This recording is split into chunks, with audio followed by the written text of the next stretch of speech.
I am very happy that the Honorable Minister has announced various incentives to the farmers.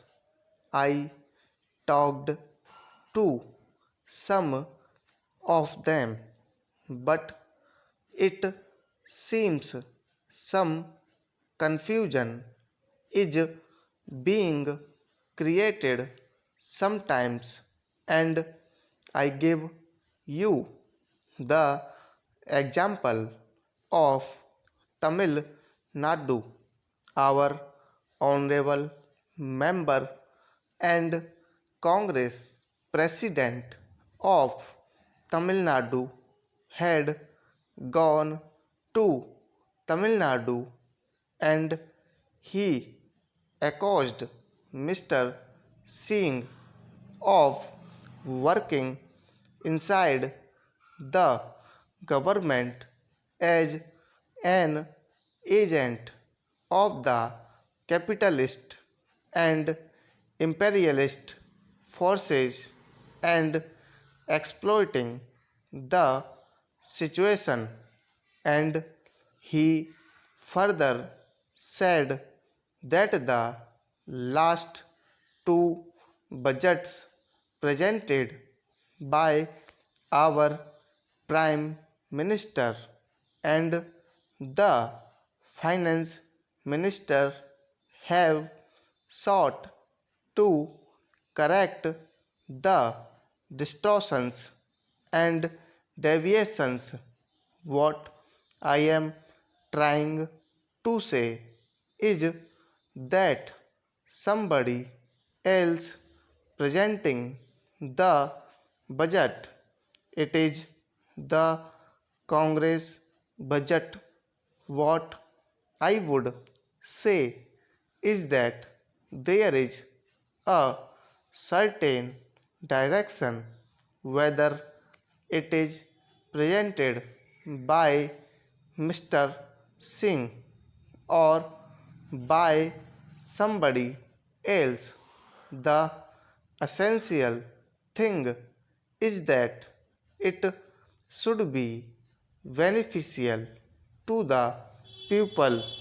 I am happy the Honorable Minister has introduced various new schemes, and he has tried to do his best in the present circumstances. I congratulate him. I think in his budget speech for 1.5 hours he was saying about the various incentives, and 1 hour he devoted to incentives to farmers, to small scale industry, etc.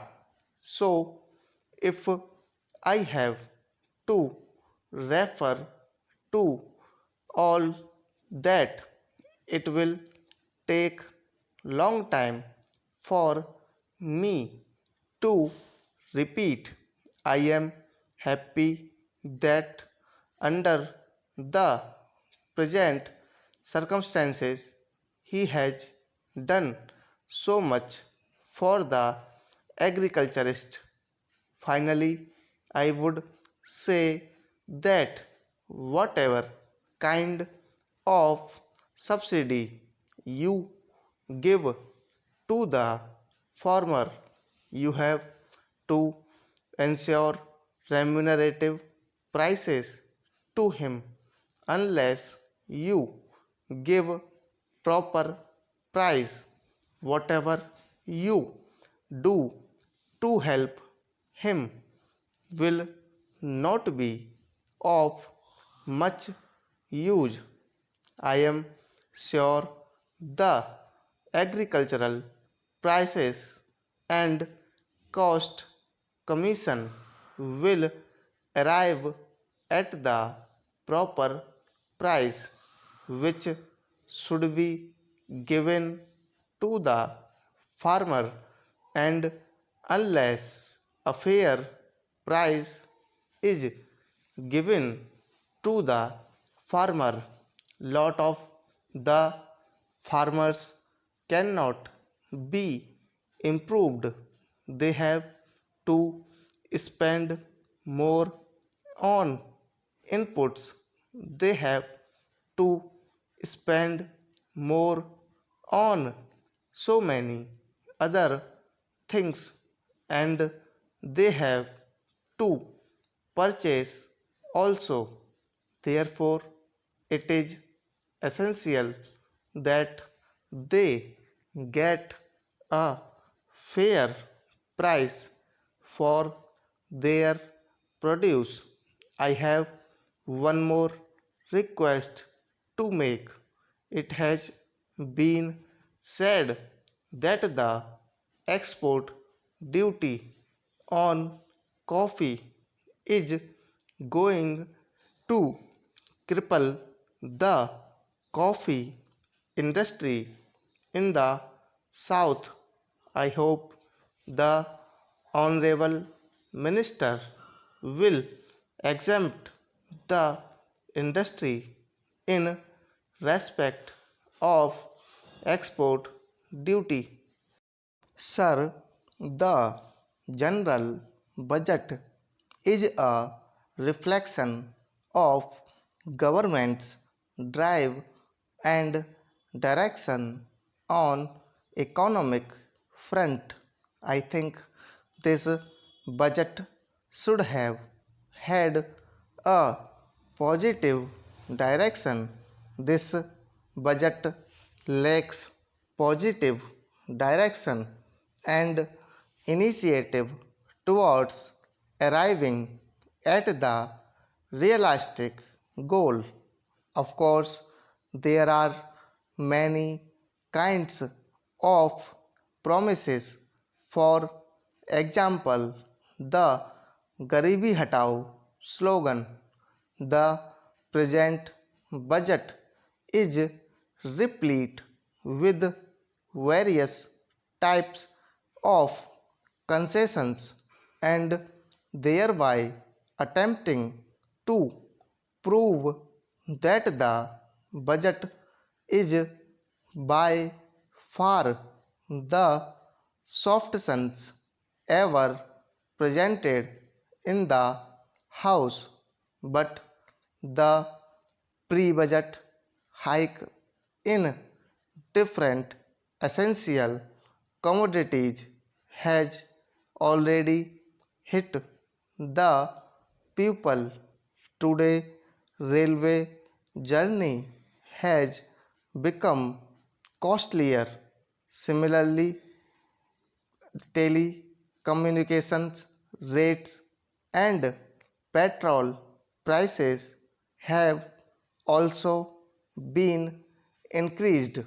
Even life saving drugs are beyond the reach of the common people.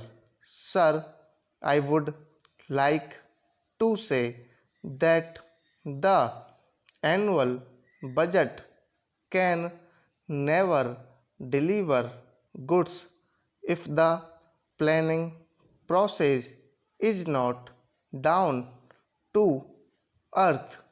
Indian planning over the years has been marked by urban bias, and consequently 90% of the Indian population cannot be benefited by this sort of planning.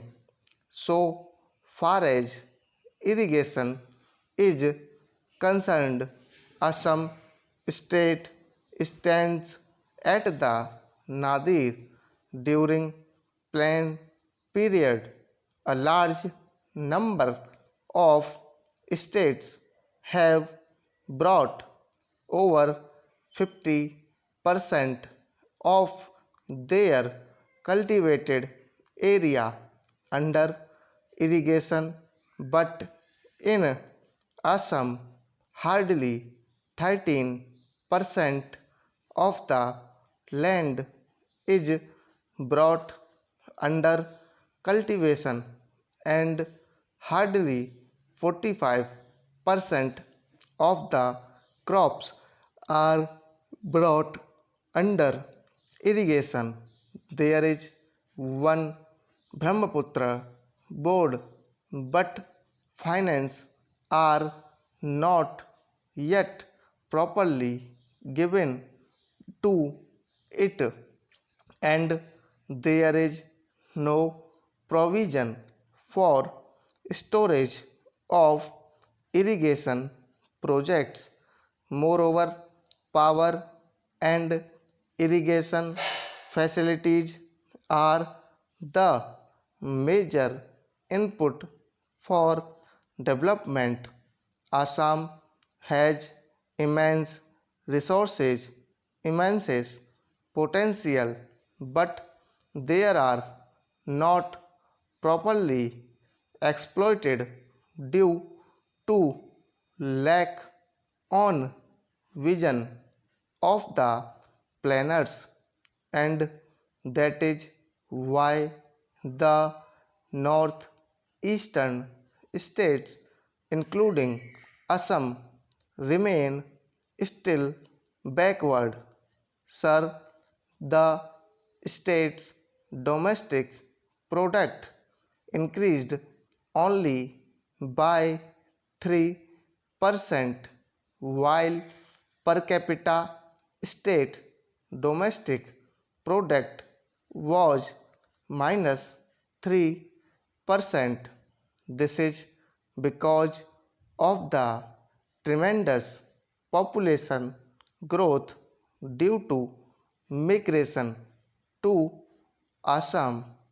Assam continues to be much behind the rest of the country in terms of not only per capita income but also electricity consumptions, irrigation potential created, rural drinking water supply, roads and railways, and credit deposit ratio, etc.